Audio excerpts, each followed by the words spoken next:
Hello everyone, this is Tom Fox. I'm the Compliance Evangelist, and I'd like to welcome you to the August edition of my 1 month to a more effective compliance program series that I'm running throughout 2017. This month will be 1 month to more effective continuous improvement. My sponsor this month is Affiliated Monitors. Founded in 2004, Affiliated Monitors provides professional, independent integrity monitoring and ethics and compliance assessments nationally and internationally and across all industries.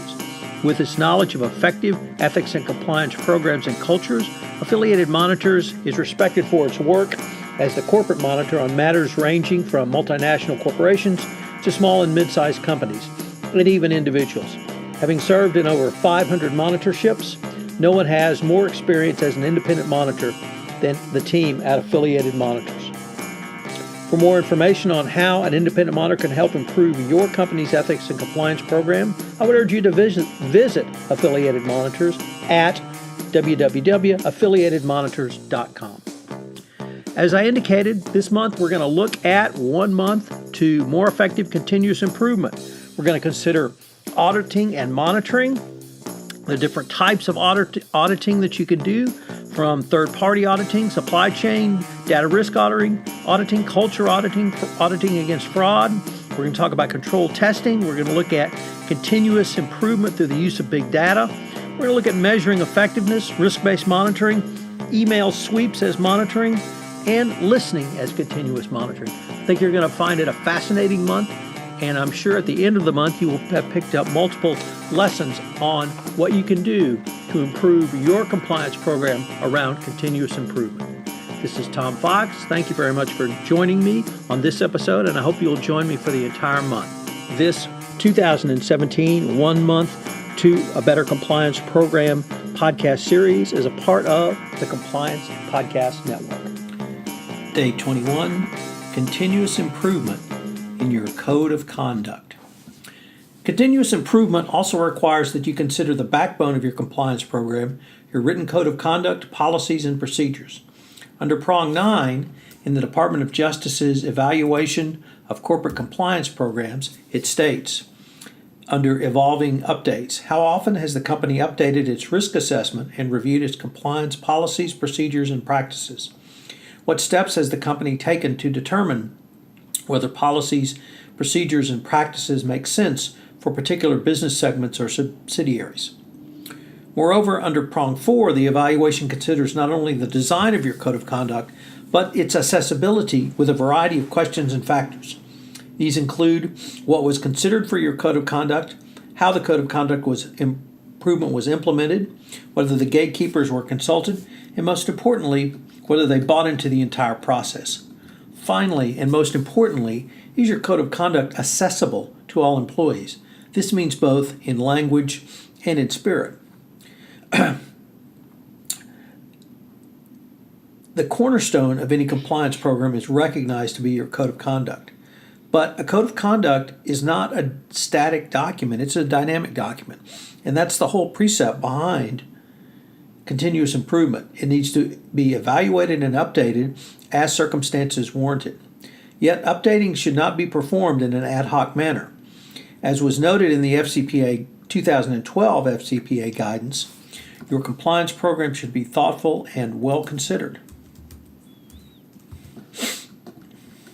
What are some of the things that you should think about when you're updating your code of conduct? Well, let me suggest the following questions. When was the last time your code of conduct was released or revised? Have there been any changes to your company's internal policy since the last revision? Have there been changes to relevant laws relating to a topic covered in your company's code of conduct? Are there any guidelines which are outdated? Finally, is there a budget to create or revise and update your code of conduct? After evaluating these initial issues, some of the steps that you can take to move forward are as follows. Number 1, get buy-in from the highest level of decision makers at your company. This means that really your CEO must give a mandate for the revision to your code of conduct, policies, and procedures. 2, Establish a core revision committee. A cross-functional working group should be set up to revise your code of conduct, policies, and procedures. The group should include representatives from several departments: legal, compliance, communications, HR, as well as other functions, including both domestic and international business units. Finally, there should be functions within the company representing finance and accounting, IT, marketing, and sales. This group should deliver a proposed final draft to the drafting committee, but you need to have a timeline for this to be accomplished. The backbone of the revision process is how your company captures, collaborates, and preserves all the comments, notes, and edits and decisions during the entire process. You will recall that this is particularly important in light of the evaluation of corporate compliance documents mandate to determine how your code of conduct was revised. The how question requires you to have the technological audit trail available if a regulator comes looking. Next is the accessibility. You must have both a reputable and approved translation of your code of conduct into appropriate local languages. This is particularly important if your code of conduct is pre-2012, because the game changed thereafter when the FCPA guidance came out and said that you needed to have codes of conduct translated into local languages. Next, develop a plan to communicate your code of conduct. A rollout is always critical because it is important that your revised code of conduct is communicated in a manner that encourages companies to review it and use it on an ongoing basis. You should use the full panoply of tools available to you to publicize your revised code of conduct. And this can include a multimedia approach, physically handing out the copies, utilizing social media, company-wide meetings, or other mechanisms which would allow you to document that you have made the widest possible attempt to get out the revisions. And finally, stay on target. Set realistic expectations on your deadlines and stay within your budget.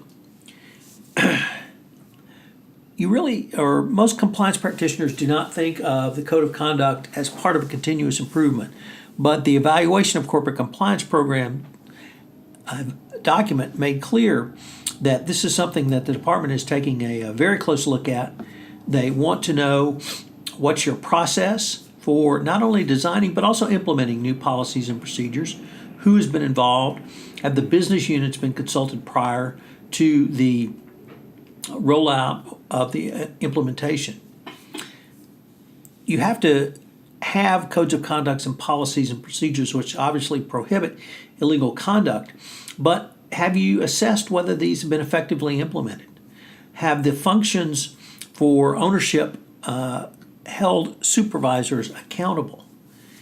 Once again, the evaluation recognizes the importance of gatekeepers, and here really the gatekeepers are going to be the highest levels of the organization who would support any update to your code of conduct.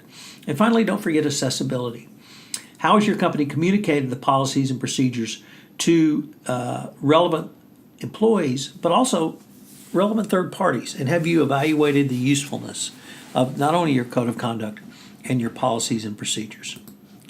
So what are today's 3 key takeaways?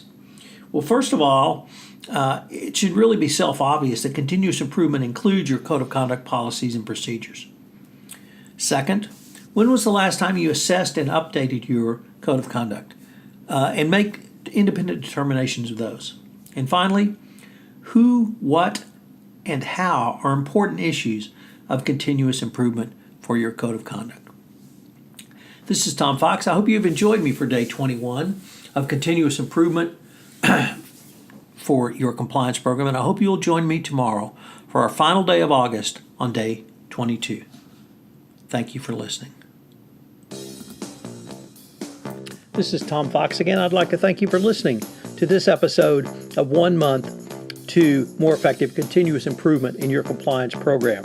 If you have listened to this podcast on iTunes, Please rate this podcast. It was helping our rankings, and also get the word out about the only daily podcast to help you improve your compliance program. If you have any questions, you can email me at tfox@tfoxlaw.com. This is Tom Fox. I'm the Compliance Evangelist, and you've been listening to 1 month of more effective continuous improvement from the Compliance Podcast Network.